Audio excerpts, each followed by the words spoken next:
Halo Mbak Miki. Halo juga Catherine. Apa kabar Mbak? Baik, sangat baik. Ini kita mau ngobrol sedikit soal upaya-upaya atau pergerakan untuk memperjuangkan hak-hak perempuan Ya, di nasional maupun di daerah. iya terima kasih ya. Kita tuh sebenarnya banyak hal ya, gerakan perempuan ya. Ini yang sebenarnya sampai sekarang kita tuh masih berjuang ya, bagaimana narasi-narasi, cerita-cerita yang itu sebenarnya ada gerakan perempuan di dalamnya. Ini saja kita sedang berjuang ya, bagaimana cerita-cerita perempuan itu bisa diangkat ya, sehingga peradaban ini menjadi tahu bahwa memang perempuan itu tidak ya, perempuan selalu mencapai pada titik stigma yang selalu perempuan itu apa sih, dia di dalam rumah domestik ya. Tapi apalagi Ambon ya, dengan sejarah banyak sekali yang digerakkan oleh para perempuannya, dan soal bahari ini ya, itu masih pekerjaan rumah buat kita.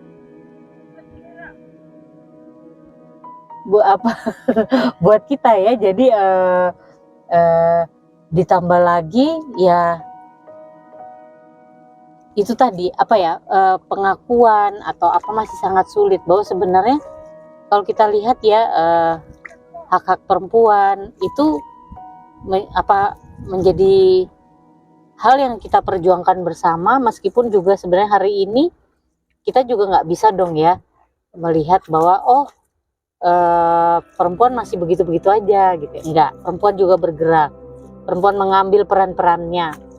Pastilah kita tidak pernah tahu kan, kadang-kadang sesuatu yang dikerjakan perempuan itu tadi dianggap seolah yang sepele gitu ya, dia sesuatu yang receh, dia nggak penting gitu ya. Tapi bayangkan saja ya, misalnya dalam sebuah sebuah kondisi di mana tidak ada perempuan, itu sulit sekali loh ya. Tapi ya itu tadi saya bilang, gerakan perempuan masih terus dalam perjuangannya Catherine ya. Terlepas kita juga harus memberi semangat bahwa pencapaian perempuan juga penting. Perempuan tidak seperti dulu lagi. Perempuan sudah mulai bergerak, perempuan sudah mulai masuk dalam ruang-ruang yang selama ini tidak pernah mereka hadir di situ ya. Kita tahu kalau dulu berapa sih orang yang jadi pengambil perempuan-perempuan yang ada di tingkat pengambil keputusan. Tapi hari ini kita juga menghadapi banyak juga perempuan mulai dari level desa ya. Tadi kita di acara tadi aja ada kepala desa perempuan kan, luar biasa sekali itu. Dulu mana ada kita pernah lihat perempuan jadi kepala desa kan, jadi RT aja nggak pernah. Sekarang RT banyak sekali perempuan. Tetapi senyampang dengan perjalanan itu juga tantangannya tidak mudah ya. Kalau dulu mungkin perempuan dianggap tidak mampu ya, tapi sekarang perempuan diperhadapkan dengan tantangan yang lain, yaitu bukan lagi soal ketidakmampuan. Perempuan bisa menunjukkan dia juga punya kapasitas, dia juga punya pengalaman. Tapi terus perempuan itu justru diperhadapkan dengan keperempuanannya. Kamu kuat nggak? Kamu mampu nggak nanti menjalani ini semua? Keluargamu akan baik-baik saja. Moralitas, kebaikan itu di pundak perempuan. Jadi kalau ada sebuah peradaban yang rusak atau yang jelek gitu ya, itu perempuan yang harus bertanggung jawab, seperti itu kan. Satu sisi seperti itu. Kalau dulu mungkin ya sekarang juga perempuan sudah mulai bergerak. Kalau dulu mungkin perempuan minder ya, tidak berani mengambil, tapi perempuan sekarang mengambil ruang. Gak usah jauh-jauh. Saya juga kemarin banyak juga membantu kawan-kawan perempuan di Ambon ya, untuk berpartisipasi masuk ke dalam masuk mendaftar menjadi komisioner KPU, Bawaslu, dan banyak hal gitu ya, termasuk komisioner Komnas Perempuan dan yang lain-lain gitu ya. Tapi ternyata itu juga tidak mudah ya, ketika ternyata penjagalan perempuan itu bukan lagi soal kemampuannya, karena sudah jelas ada sertifikat, ada ijazah ya, itu yang sudah perempuan sudah tidak boleh lagi dianggap remeh atau tidak punya kemampuan ya. Tapi justru misal perempuan tuh diganggu, ternyata dia punya kasus perselingkuhan ya, moralitasnya, keperempuanan itu yang sekarang justru diolah habis-habisan agar perempuan itu mundur gitu ya. Misalnya dia sudah pernah bercerai ya, itu padahal laki-laki kan juga pernah bercerai ya, tapi kenapa tidak seberat perempuan harus menghadapi. Dan begini kami saya itu sudah masuk dalam berapa ranking berapa besar gitu ya, tapi lalu tiba isu-isu yang menerpa saya ini sehingga pansel mungkin akan mempertimbangkan saya untuk lolos ke babak berikutnya gitu kan, bahwa dia janda ya, dia perempuan single parent gitu ya, yang itu katanya nanti susah kalau dia nanti duduk di situ, akan banyak rumor, akan banyak penilaian yang membuat kinerjanya dia tidak efektif, tidak performance lah seperti itu kan. Itu sekarang yang dihadapi perempuan, termasuk ketika perempuan itu bersikap tegas, jatuh jadi dianggap galak. Wah, perempuan galak banget. Belum lagi yang lain, sudahlah galak, hati-hati kalau lagi premenstruasi ya, sindrom ya gitu ya. Itu menurut saya yang dihadapi perempuan sekarang, Catherine ya. Meskipun kita tahu perempuan bergerak, perempuan memperjuangkan banyak hal, menunjukkan banyak hal, merubah banyak hal ya seperti itu, tapi sepertinya memang peradaban yang patriarki, kalau dulu patriarki dalam hal yang besar-besar ya, sekarang misogini, seksisme itu dihadapi oleh perempuan, sehingga jadi PR yang lalu masih dijalankan, ada lagi tantangan-tantangan baru. Tetapi perempuan itu luar biasa, karena gerakan perempuan itu luar biasa, selalu menemukan titik penting di mana ini harus dilakukan, di mana dia harus itu perempuan dengan instingnya, dengan kemampuan itu luar biasa. Dan kita tahu ya, sekarang juga kalau kita dulu aktivis-aktivis perempuan atau tokoh-tokoh perempuan itu kan kita lihat kalau dia nanti sudah jadi menteri, sudah jadi presiden gitu. Tapi sekarang tokoh-tokoh perempuan sudah banyak diangkat. Perempuan yang menggerakkan misalnya kasus-kasus perampasan lahan di Kendeng ya. Kita tahu ada Mbak Gunarti. Lalu kasus-kasus perempuan pesisir. Itu ada juga di Morotai, di Ambon juga banyak seperti itu kan. Kasus-kasus perempuan yang melawan atau mempertahankan aset atau agraria yang lestari seperti itu. Sekarang sudah, tapi ya itu tadi tantangannya bertambah, halangannya juga, aktor yang atau pelaku yang mencoba untuk ini juga bertambah seperti itu. Jadi begitu gerakan perempuan. Tapi saya punya keyakinan ya karena dengan segala, dan kembali lagi keyakinan saya, perempuan itu powerful sebenarnya ya. Jadi gerakan perempuan saya pikir tidak akan pernah mati, dia tidak akan pernah berhenti. Perempuan itu seperti rumput liar, atau mungkin yang lebih sederhana lagi, dia seperti lumut, di mana-mana dia bisa tumbuh ya, dalam ketertekanan, dalam segala bentuk, pun di dalam situasi yang tidak terlalu baik, misalnya kebencanaan, kita tahu perempuan ada di sana. Jadi itulah, dan saya yakin perempuan juga semakin banyak yang memahami tentang mengapa dia perlu diberi kesempatan, perlu dia sama gitu ya. Perempuan haknya sama sebagai manusia, itu sudah banyak perempuan yang paham. Oke Mbak Miti, kalau boleh tahu apa hal-hal yang sedang Mbak Miti dan kawan-kawan perjuangkan terkait dengan isu hak asasi perempuan? Ya, banyak ya perjuangan saya, terutama karena saya di Koalisi Perempuan Indonesia ya.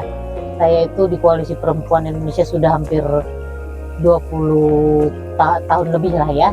Mulai saya juga digembleng ya, atau di tatar lah ya, seperti itu kalau bahasa ininya ya, di Koalisi Perempuan ya.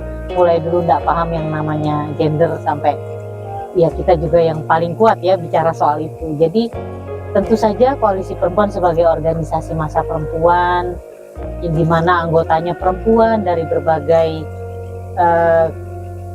latar belakang ya. Koalisi Perempuan itu punya anggota yang dia petani, ibu rumah tangga, pekerja informal, pekerja migran, pekerja industri ya, pabrik ya, lalu pekerja rumah tangga juga ya, itu, dan perempuan perdesaan ya, perempuan adat, perempuan miskin kota, perempuan profesional, lalu anak perempuan marginal, dan khususnya perempuan muda, pelajar dan mahasiswa juga. Jadi tentu saja Koalisi Perempuan betul-betul harus menjadi garda terdepan ketika konstituen dari anggota dari ini juga bersuara, dan mereka juga menyuarakan ya hak-hak mereka yang juga belum bisa diperoleh atau belum bisa diakses. Jadi memang bicara soal perempuan memang tidak bisa ya kita lihat dari segala aspek, karena itu tadi, kalau kita bicara soal gender, kita juga tidak bisa meletakkan gender itu pada satu aspek tertentu. Gender itu ada di dalam semua dimensi kehidupan. Kita bicara laut ya, siapa bilang laut tidak ada perempuan ya? Tidak ada isu perempuan dalam kelautan. Padahal kalau kita kulik lagi, ini bukan berarti bahwa laki-laki juga, tapi di isu pertanian, siapa bilang di isu infrastruktur ya? Itu yang saya bilang bahwa Koalisi Perempuan, tapi Koalisi Perempuan memang harus hadir untuk menyuarakan dan membantu mendampingi semua anggota dari berbagai latar belakang itu untuk bukan saja memperjuangkan, tetapi terlebih dulu mereka harus betul-betul memiliki kesadaran kritis. Mengapa perempuan harus berjuang, itu yang menjadi tugas utama Koalisi Perempuan ya. Seperti itu. Terakhir ini untuk kebijakan saja ya, mungkin kita dari 5 tahun terakhir saja ya Catherine ya, itu mulai dari undang-undang tidak pidana kekerasan seksual, lalu yang terakhir juga ada undang-undang kesehatan ya perempuan, KPI juga ikut untuk bagaimana memposisikan undang-undang kesehatan yang juga katanya ini mau dikatakan sebagai omnibus law juga ya, karena banyak sekali yang diatur, itu bagaimana tidak meninggalkan kebutuhan dan posisi perempuan di dalam kesehatan sebagai hak dasar. Lalu yang panjang sekali nih undang-undang, rancangan undang-undang maksud saya, pekerja rumah tangga, perlindungan pekerja rumah tangga sudah 20 tahun. Saya nggak paham ya juga kenapa, ada apa dengan anggota DPR kita, ada apa dengan pemerintah kita, sebegitu sulitnya ya. 20 tahun itu prosesnya bukan proses yang dihadapi ya kita ikut aja polanya, tidak. Perjuangan kita itu udah jatuh bangun ya, udah banyak, mulai dari draftnya dibuat seperti ini, dirubah, kita melihat situasi, kita menurunkan grade dari seharusnya kalau kita mau bicara hak itu harus begini, itu kita juga lakukan demi diakuinya pekerja perempuan ya, pekerja rumah tangga perempuan adalah pekerja. Mereka harus diakui oleh negara ini sebagai pekerja, sehingga ketika mereka disiksa majikannya, mereka juga bisa melapor, mereka juga bisa meraih keadilan gitu ya, karena mereka juga manusia sama gitu kan ya. Dan ketika ini juga menjadi masalah, lalu memang semua majikan itu jahat gitu ya? Tidak memang, tetapi kan yang perlu juga mungkin harus kuat kita suarakan juga ke publik ini, bahwa undang-undang RUU PPRT ini juga mengatur dan menjaga hak dan kewajiban pemberi kerja atau majikan. Ini memang yang sebenarnya harus membuka mata publik ya, termasuk membuka mata para pengambil keputusan dalam kebijakan. Saya tidak tahu ini masalahnya ada di mana gitu ya. Apakah kita juga perlu melakukan studi perbandingan, meskipun sebenarnya misal kita melihat kebijakan di negara-negara lain soal domestic worker atau pekerja rumah tangga ya, seperti itu.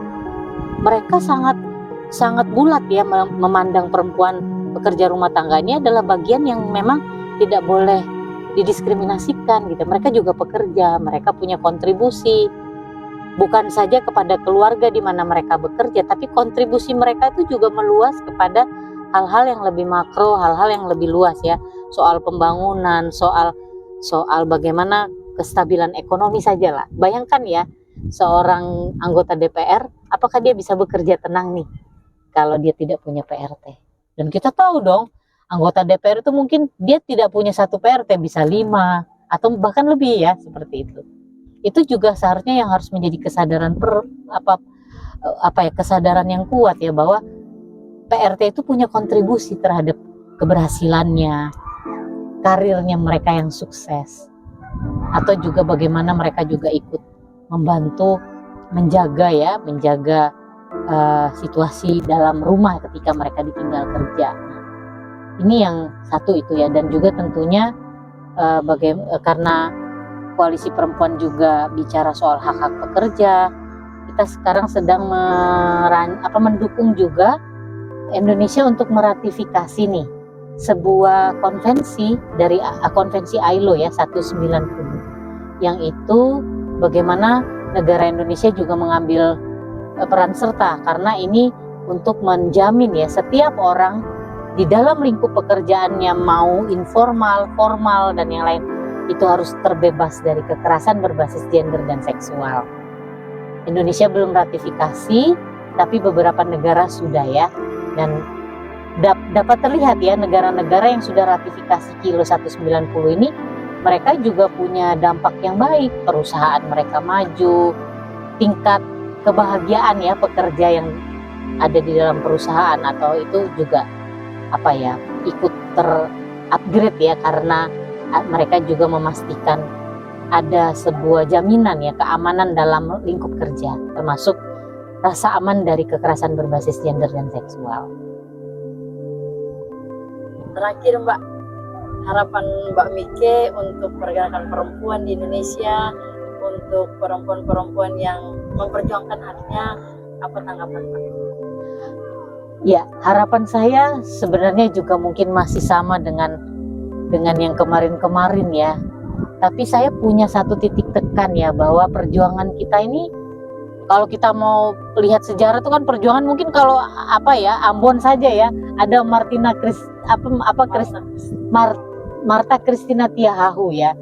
Gitu, tentu dia sudah menjadi leluhur kita ya. Dan ini yang sebenarnya menjadi ajang yang titik penting yang perlu kita perhatikan ini, Catherine ya. Kita juga harus membersamai atau mendukung kawan-kawan muda kita untuk melanjutkan gerakan perempuan. Ada banyak tuduhan bahwa Gen Z ya, itu tuh ahistori, mereka tidak paham. Mereka selalu dibilang generasi yang rapuh ya. Nah, ini juga tanggung jawab kita nih, Catherine, terutama saya nih ya, yang mungkin kalau dikategorikan saya ini generasi milenial lah ya, seperti itu ya. Itu kita juga nggak boleh tinggalkan kawan-kawan ini, karena mereka yang akan menjadi tindak lanjut ya. Gerakan perempuan ini akan semakin kuatkah, atau dia melemah, atau dia nanti tercerabut ya, karena kita tidak tahu bagaimana nanti negara kita memelihara suara-suara ya, atau memelihara ruang masyarakat sipil ya, civic space lah sekarang kalau bahasa kerennya itu, yang sama seperti sekarang, di mana ruang-ruang itu bebas untuk berbicara, bebas untuk menyampaikan apapun hak, bebas untuk mengkritik ya, tentu saja kritik membangun maksudnya.